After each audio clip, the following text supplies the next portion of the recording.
Well, good morning. I'm Dilip Thakore, editor of EducationWorld. Good morning, I'm Summiya Yasmeen, managing editor. Well, first issue of January. Here it is on artificial intelligence. It's a leapfrog opportunity for Indian education. Yes. And as Kermit here says, don't blow it. Yes, it's the new wonder technology which promises to change perhaps everything humans do. Education, shopping, any and everything. Well, according to our understanding and our cover story, it's as important a development as the discovery of the internet, electricity, the telephone, electricity. It's an inflection point in global history. Yes. And as usual, our Indian academia are quite cool about it. And there's every chance that perhaps we may miss the bus again. Yes. So therefore, our cover story tells you what is artificial intelligence. Well, we try our best to tell you what it is. So it's a very big subject. Yes, and how how to harness it to take a huge leapfrog jump in Indian education. Yes. But before we tell you more about our cover story, as usual, what's in store in our other sections? In our editorial section this month, we've got two interesting editorials, Dilip. The first one is on how recently we celebrated the 75th anniversary of our Constitution. And everybody celebrated it. Yes. And everybody spoke about it. But in this editorially suggests how to make the Constitution meaningful for all citizens. Yes. And not just a nice sounding document. Yes. How to implement it, how to make it a life charter rather than, something was written 75 years ago and put in a book and stored in a museum. Yes. Yes. And the second thing is there was a raging debate. There's a raging debate about inequalities of wealth and income in India. Lawrence Thomas Piketty, professor of education in Paris University, was here recently, and he highlighted that the difference between the richest people and the poorest people in India is more now than it was during colonial rule by Great Britain. So this is quite a disturbing conclusion. Yes. And we suggest education was all about problem solving, not stating the problem. We suggest how do we take the pain out of people wanting to bridge that gap. Yes. And we suggest how we can reduce inequalities through philanthropic, citizens' philanthropy. Yes, indeed. Yeah. And in our education news section, as usual, we've got a very interesting and informative education news from the most populous states, beginning with our national capital. In Delhi, Dilip, there's been quite a earth-shattering, though the Right to Education Act, the no detention clause, no children in classes 1 to 8 can be detained or because of examination failure. Yes. So that though this particular clause was repealed in 2019 by the BJP NDA government, it wasn't really implemented. So now, finally, last month, the BJP NDA government has, promulgated a notification advising all central schools, centrally affiliated schools, all CBSE schools, to repeal the no detention clause. So hence exams are back for class 5 and class 8 students. Yes. What are the implications of that? Yes. And in Karnataka, again, quite a depressing story there from Karnataka, where we talk about the latest, there's a latest report which has come out. From the CAG, which paints a really sad picture of primary education of government schools in Karnataka. So we've given you the stats. We've said how there's a huge teacher shortage in Karnataka's government schools, and how this is affecting learning outcomes. Yes. And right across the continuum, Yes. from K to PhD. Yes. Then Tamil Nadu, Quite a disturbing story there. that even if children want to go on an excursion, or teachers want to take children on an excursion to the local park, they have to get government permission. Yes, and if they want to Absurd. invite a guest speaker to their school, they have to get permission from either the district committee or the police, etc., basically from the state government. So we are talking about what the implications of these creeping controls over Tamil Nadu's private schools, how they're going to erode their autonomy. Public and private. Yes, All both. schools. All schools. And then in West Bengal, we have a story filed by our correspondent Vaishali Mukherjee, where she talks about the reviving fortunes of the TMC government, which were rock bottom till a few months ago. And now, because of some initiatives they've taken for education and for investment. Yes. Yes. Yes. And our education news section, we've got, again, news and information from from other states such as Odisha, Gujarat, Madhya Pradesh, and brief Maharashtra. bureau reports. Yes, brief reports. Education briefs, we talk about what's happening in corporate and academia interaction. Yes. Then we have an interesting story also, though it's an advertisement. It's a story on the VIT, Vellore International School, Chennai. It's part of the famous VIT group. Yes. It looks like a very promising, it's a 4-page layout, and the infrastructure looks excellent. Yes. And in our Young Achievers section, I must say we've got two very inspiring young achievers this time.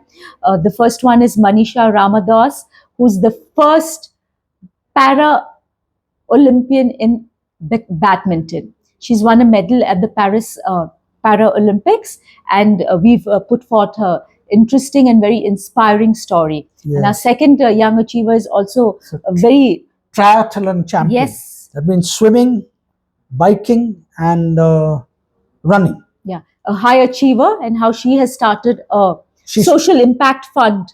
Also, yeah. She's a woman of many parts. Yes, yes. Then in a special essays from our correspondents in the US, they trash the QS rankings as useless for undergrad education. It's quite a insightful essay. You must read it. Might create some waves. I don't think QS is going to like it. Yes. Then in our institutional profile, we have a very understated but very good by all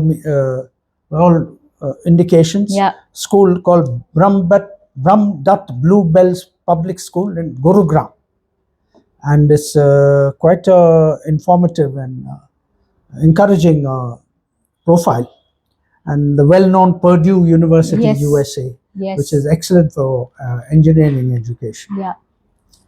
And in our expert comment this time, Kalpesh Banker, who's the managing partner at EduShine, he's written, I think, a very important essay on higher education. Yes. How we need higher education leaders, which are transformative and who can bring in a creativity into the institutions they lead. Basically saying what are the new type of higher education leaders we need.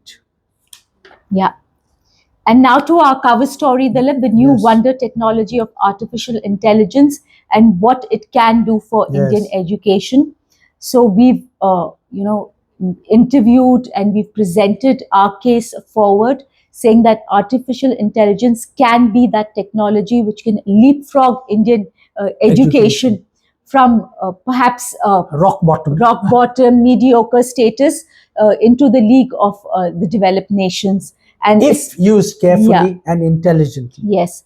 And we say beyond, a lot of people confuse artificial intelligence only with generative AI, such as ChatGPT, Meta AI, etc. We go beyond that and we say... First, we explain what is artificial intelligence. Yeah. It offers the opportunity for teachers to immediately assess what a child knows. diagnose learning Yes. deficiencies and then address them immediately, which, Yes, and which then can be a game changer. Make a customized learning, Learning plan paths, for yes. paths for that child, and dispense that education and bring her up to speed. Yeah, and most importantly, especially in India, where teachers are involved in all kinds of administrative work, AI can automate all those functions. So teachers can have time For teaching. and mentoring children, what Yes. they're really supposed to do. Yes. And it's not only teachers, it offers a lot of opportunity for self-learning. Yes, for One students. One of the geniuses of Indian character, which is totally underrated in this country, is the capacity of children and people to self-learn. But they need to be given opportunities Yes. to self-learn. And our educators, our leaders who keep on talking about and doing nothing about education, they have not. It's very important in education world. We always say, provide people, children, the infrastructure. Correct. Give them labs, laboratories, etc. Never mind how bad the teachers are. The children will learn themselves. Absolutely. But there we are in a minority of one. Nobody agrees with us. Yeah. And they keep on making excuses for not investing sufficiently in education. Yeah. And the story also has some interesting data, Dilip, about a recent study done on AI in Indian schools. And though everyone uses ChatGPT, it actually shows that how teachers are not really clued up about AI and its different technologies. Even only 65% of teachers in India partly understood what was generative AI and ChatGPT. So that's something which calls for immediate That action. means 35 don't. Yeah. 35 means 1/3 of 10 million. Yes. That means And 3 million don't. And these they also partly understood it. The word Yes. partly. No, there is something very wrong in the quality of the teachers that we have, and the result of that, quality of teachers, quality of infrastructure, is a result of which children suffer. Yeah. And their future is blighted. Yes. So we also present a roadmap. We say, what India needs to do, how we need to invest in teacher training, IT infrastructure, etc. We've also presented some very good solutions. Yes. Like we said, Education World is not only a magazine about stating the problems, like most media publications are. We're here also to provide the solutions by talking to the best people in the business. Absolutely. Yeah. And in our people section, again, two very inspiring people we've written about. Three, actually. Yeah. The first one is a trio of extraordinary educators which have started a alternative school in Pune called the Dream Learning. No. Drive, Change, Learning and Resource Center. Yes. It's these people are highly trained, having worked in great experience in the US, Singapore, and Bali. And they have put all that experience together to start a school which is where children learn by doing. Yes. Like we said, it's not only what you now, that I think the era of children learning from textbooks is over. You have to learn what Indian children have been deprived of for the last 75 years is to learn by doing, having opportunities, experimenting, tinkering. All that is now coming back. These very extraordinary educators have come back here and have started a school in Pune where they're doing that, where you learn from heart, heads and hands. Yeah. And our second people is again a very extraordinary edupreneur, philanthropist, humanitarian, Dr. Satyabrata Miniketan, who has started based in Bhubaneswar. He has started a chain of ODM schools, public and international schools. First they were in Odisha and West Bengal. Now he's also expanded to Gurgaon. So we present his extraordinary story of how from humble beginnings he's built this, very high quality chain of schools. Yes. And then another experiential learning innovator, which is Dinesh Gupta, who has started a company called Vikalp, which is meaning, I think in Hindi it means alternative. Yeah. And again, it's all about online learning, but it's very hands-on. Yes, indeed. And it's like a different type of education. Yeah. This is what we need, really. We don't need now the old thing of rote learning and reading from textbooks. That era is gone. That's what our cover story also says. And people who don't understand this are dooming children to a very bleak future. Yes, indeed. In our international news section, again, we've got stories, education news stories about what's happening around the world. Yes. In the US, there's a fear that President Trump is going to take over as the president on Jan 20th. That's when his inauguration is. So they already fears that they may be clamp down on international student visas. So we've got a story there. Yeah, but without that, because the American universities have grown so large that they need students from all over the world. Yeah. I mean, the capacity, and at the same time, there's disillusionment with higher education in the United States. Yes. So then Southampton University has set up base in India. Yes. One of the first, the third one outside that Gujarat gift zone. Yes. And there's a story on China. We've got a story on China. No, we've got a very interesting story before that on Spain. See, here it's a passion to trash private enterprise, private schools. In Spain, private universities, socialist Spain, one of the private universities are now the number of private universities are about to overtake the number of public universities. Private initiative is very important because private educators and promoters, they pay attention to their own institution, whereas governments, which are handling hundreds of thousands of universities, can only do so much. Yeah.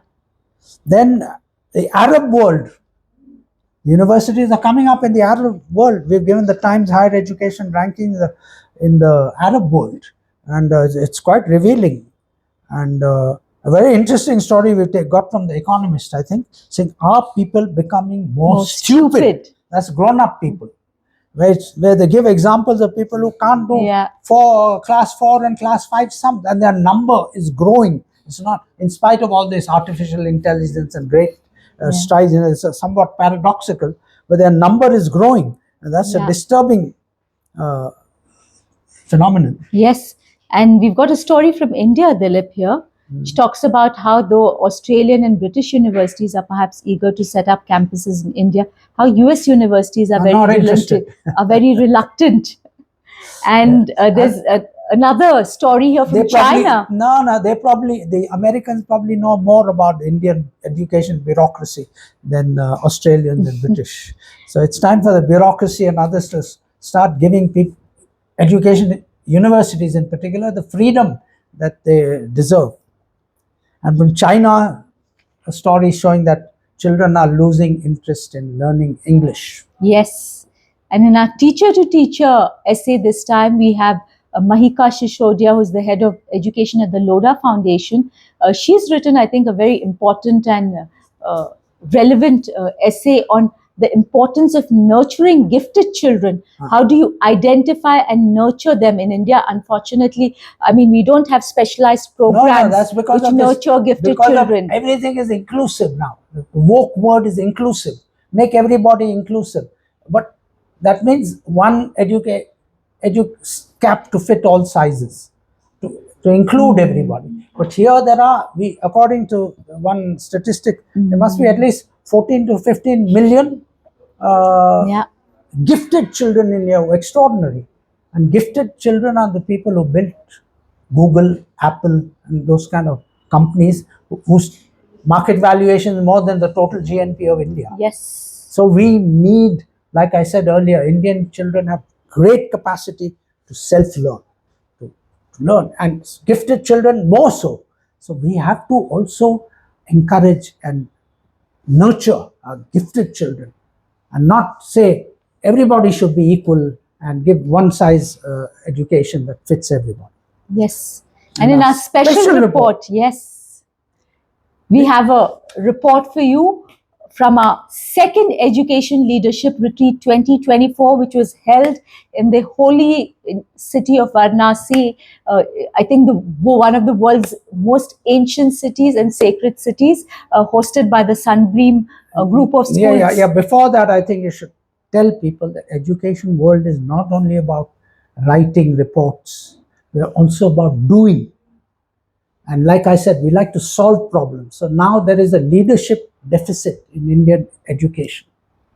Therefore, we've been Education World, together with the Boarding School Association of India, which comprises of many well-educated, experienced headmasters of many schools, Yes. the oldest schools in India, Yeah. have all got together and started having these leadership retreats, which are open to all schools in India, where the leaders can Yes. come and discuss and hear about lectures, seminars, panel discussions about how to develop leadership Leaders. skills, so that our schools, our colleges and universities now raise themselves up to global standards. Yes. So this was a 2-day, 3-day retreat where we had very insightful, engaging masterclasses and panel discussions. The overall theme was future-proofing education, navigating school safety, student success, and brand resilience. So, Dilip, some of our speakers included Mr. Siddharth Singh, who's the director of the Emerald Heights International School, Sima Jhingan, who's a partner at Lex Council Law Offices, Saurav Sinha, who's the headmaster of Mayo College, and Ajmer. the man who set up India's first AI lab in a school, or any education institution. Yes. And then Swati Ganetti, who's the co-founder and director of a New Age Masters Union B School, etc. So over 3 days, we had over 108 school leaders from over 21 cities all congregate in Varanasi. So the 3-day leadership retreat was not just about learning, it was also about cultural immersion. So our delegates explored the ancient city of Varanasi, explored Sarnath, where the Buddha delivered his sermon, visited the famous ghats, went for a darshan at the Kashi Vishwanath temple, went on a lovely boat ride on the Ganges River. You should read, all of you, the feedback that we've got from this retreat. Yes. And make sure that you sign up early for our next third leadership retreat, coming up in a few months. Yes.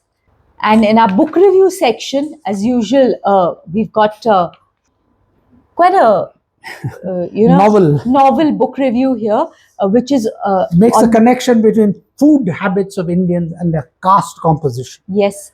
Well, it's on the Dalit kitchens of Marathwada, and it talks about how Dalit food and their customs, etc., are deeply woven into the caste system. Have been influenced by the caste system. Yes. And not by they didn't have the right to choose, because of the discrimination against them. And in our postscript section, as usual, Dilip, again, we've taken a blast at some people who are so small-minded and refuse to cooperate with us to create bridges between academia and industry, and perhaps others. A friend of mine, perhaps now a former friend of mine, Swaminathan Iyer, who wrote a long piece in the Times of India about improvements in schools, done by some foreign agency, identifying very good schools in India, some 3 or 4 of them, and totally ignoring the Education World India school rankings, which is the world's largest school rankings, where we rank 4,000 schools, and you not mentioned a single line about it. So, indeed. So I think Swami we've been given a rocket in this. Anyway, that's our first issue of 2025. Please read, debate, write to us. We'd love to hear from you. Let's engage. Let's create debate. Let's engage with each other. And let's do it with a sense of urgency.